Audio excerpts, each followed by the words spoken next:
일단 뭐 치과는 병원이니까 기본적인 뭐 소독약 냄새도 좀 날 거고, 뭐 환자분들 구강내나 이런 데 닦는 뭐 소독약인 뭐 포타딘 같은 냄새도 있겠지만, 그래도 우리가 치과라고 하면 나는 그 특유의 약간 매캐한 듯 하면서 소독약 냄새 같기도 한데 약간 파마약 냄새 같기도 한 그 냄새가, 특유의 냄새가 있긴 하거든요.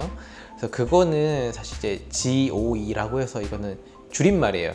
징크 옥사이드 유지놀이라고 해서 어떻게 보면 화학 성분 이름이에요. 그 하얀색 물질인데, 징크 옥사이드라는 하얀색 가루와 유지놀이라고 하는 액체를 이제 섞게 되면 이게 이렇게 꾸덕꾸덕하게 이제 굳게 돼요. 그래서 약간은 찰흙 같은 재질가 되거든요.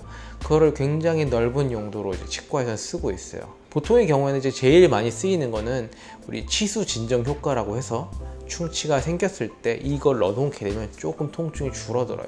당장 뭐 진통제나 이런 걸 떠나서 치아가 썩어서 아플 때 요 약을 넣어놓게 되면은 그 통증이 좀 줄어들게 돼요. 근데 이제 요즘 같은 경우에는 이 냄새가 예전보다 좀 덜해요. 예전에 저도 치과 갈 때는 그 입구 근처부터 그 냄새가 났거든요. 사실 다들 그런 어릴 때 기억은 좀 있을 텐데, 요즘은 치과마다 그 냄새가 좀 많이 줄어들었다는 느낌이 들 거예요. 왜냐하면 이 약제의 사용 빈도가 조금 줄었거든요. 옛날에는 어떤 충치 치료를 하고 뭐 금으로 때운다든지 아말감으로 때운다든지 할 때 좀 충치가 깊은 경우에는 아무래도 진정 효과가 있으니까 기본적으로 이걸 좀 깔아줘요. 깔고 그 다음에 그 위에 아말감을 하든 아니면 본을 떠서 뭐 골드 인레이를 하든 이런 식으로 치료를 많이 했단 말이에요. 근데 요즘에는 이제 요 재재 요거 같은 경우 이제 섞어서 도포를 한 다음에 넣어놓고, 이게 좀 시간이 필요해요, 굳는데.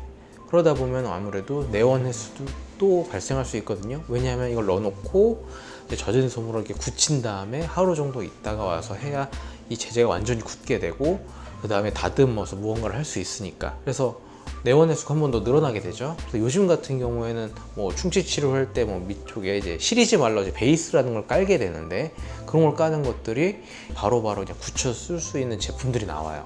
그래서 그것들을 더 많이 쓰게 되는 거예요. 아무래도 이제 치과라는 거는 서비스업이다 보니까 환자분들이 내원 횟수도 적고 진료 시간도 좀 적게끔 할 수 있는 것들이 계속해서 만들어지고 있거든요. 그러니까 이 재료는 나쁜 재료가 절대 아니지만 아무래도 시간이 오래 걸리고 좀 냄새도 좀 나고 하니까 그런 부분에서 새로운 재료들이 나오게 된 거고, 그래서 이제 그런 재료들을 통해서 많이 쓰게 되다 보니까 이 재료 사용의 빈도는 많이 줄어들게 된 거예요. 하지만 지금도 뭐 소아 유치 같은 경우에 이제 아무래도 어른들만큼 아주 완벽한 치료를 하기보다는 당장 아픈 거를 좀 줄여놓고 그 다른 치료를 하거나 아니면 은니를 씌운다든지 하는 치료들을 할 때는 저희들도 쓰고 있기 때문에 그래도 나긴 나는 거죠. 근데 옛날만큼 아주 범용이라고 하죠, 여기저기 다 쓰진 않기 때문에 조금 그 빈도가 줄다 보니까 냄새가 조금 줄어든 경향은 있어요. 근데 하지만 아직도 치과에 가면 냄새가 나긴 나죠. 쓰긴 쓰니까.